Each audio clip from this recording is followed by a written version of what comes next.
Christ. Brothers and sisters, the Feast of the Tabernacles or Sukkot required all Jewish males to appear before the Lord in the Temple of Jerusalem.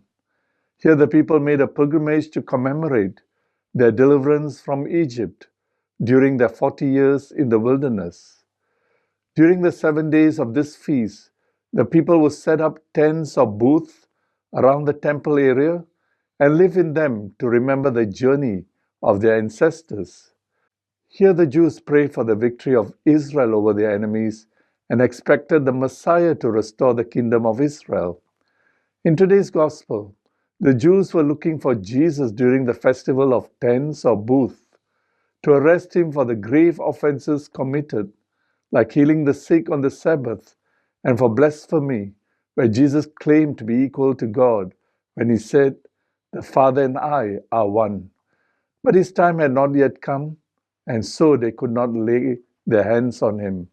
Sadly, their deep hatred and spiritual blindness prevented them to see his true identity as Messiah, who has come to proclaim the good news and establish God's kingdom amongst the people.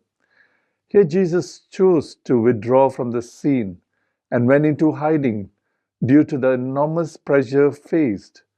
But Jesus, as the new Moses, continued to openly declare his identity and his relationship with God as Father, and all who did appear and believe in him was given a privilege of being called as children of God.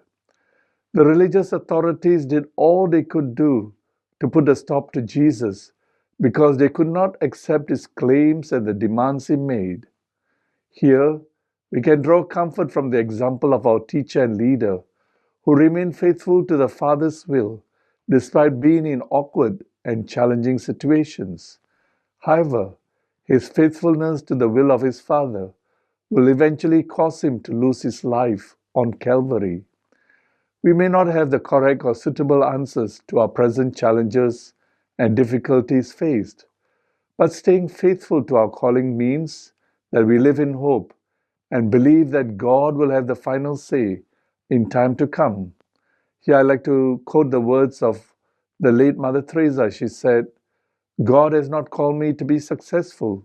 He has called me to be faithful." Even today, many still choose to reject the good news and call for conversion. Let us take courage in this season of Lent to ask the Lord to bless us, that we will stand for the truth and righteousness, even in the midst of persecution, rejection, or even death. Amen.